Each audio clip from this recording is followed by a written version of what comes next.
Bon, c'est une très très grande satisfaction que le vote par la Commission des affaires culturelles et de l'éducation, qui permet, je l'espère, il reste quelques étapes à franchir, mais qui va permettre la création d'une commission d'enquête parlementaire sur les modalités du contrôle de l'État et la prévention des violences dans les établissements scolaires.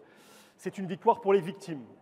Et je veux d'abord avoir une pensée pour les victimes de Betaram, pour leur porte-parole Alain Esquer, dont la force, dont le courage, dont la prise de parole a déclenché, au fond, cette initiative et la mobilisation des parlementaires qui, aujourd'hui, permet la création de cette commission d'enquête qui va, dans les mois qui viennent, pouvoir investiguer, pouvoir identifier les défaillances dans les contrôles par l'État, par les différents services de l'État, par ceux du ministère de l'Éducation nationale, par les préfectures, défaillances qui ont conduit, dans le cas de Betaram, à ce que pendant 60 ans, des crimes terribles ayant frappé des générations d'élèves aient pu se produire sans que les services de l'État n'interviennent, ne les identifient et ne les fassent cesser. C'est donc une très grande satisfaction. Il y a maintenant quelques étapes. Il y a un garde des Sceaux qui va être consulté, qui va devoir préciser le périmètre de cette commission d'enquête, mais il est très probable qu'elle puisse se mettre en place et commencer son travail très prochainement. Est-ce que François Bayrou sera auditionné par cette commission d'enquête ? Cette commission d'enquête, elle porte sur l'ensemble des établissements scolaires du pays. Elle portera notamment sur les 7500 établissements privés sous contrat qui accueillent 2 millions d'élèves et elle doit garantir la protection des élèves, de tous les élèves, y compris ceux des établissements privés sous contrat. Et bien sûr, dans son périmètre, il y a la question de Betaram.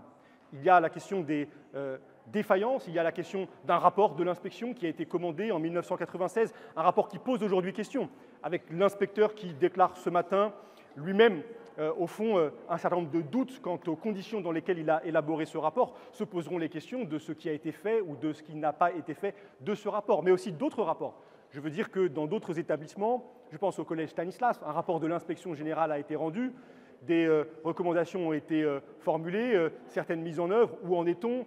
Alors que des phénomènes de violence et de violence homophobe, par exemple, de violence sexiste sur les enfants, sur les élèves, ont été relevés dans cet établissement. Ce sont toutes ces questions-là, de façon ample, que la commission d'enquête qui va se constituer pourra poser sur un périmètre, donc je veux le dire, qui vise à protéger tous les élèves de notre pays, en tout cas à faire, ça peut être un des débouchés de cette commission d'enquête, à aboutir à l'élaboration de nouvelles propositions de loi pour permettre que ces contrôles soient plus efficaces et qu'ils garantissent donc la protection des 11 millions d'élèves scolarisés en France. Et donc sur Bayrou ? Oui. Vous m'avez répondu ? Je vous ai répondu que le cas de Betaram entre dans le périmètre, bien sûr, de cette commission d'enquête. Et alors, je veux, moi, être respectueux des étapes. Il va y avoir une désignation d'une présidence de cette commission d'enquête, de rapporteurs. Ils ne sont pas encore nommés et désignés. Et bien évidemment qu'il y aura un débat sur les auditions qu'il faudra engager. Moi, je considère que la première devra être de recevoir Alain Esquer, son collectif, pour entendre les victimes et pour qu'elles nous disent ce à quoi elles ont été confrontées, pour qu'elles nous disent pourquoi, pendant si longtemps, dans un silence, dans une forme d'omerta, elles ont tiré des signaux d'alarme sans être entendues, et en effet, sans être entendues par le ministre de l'Éducation nationale de l'époque, au moment où les premières violences physiques apparaissent en 1996. Il y a, je crois, une enquête encore en cours. Comment vous allez faire?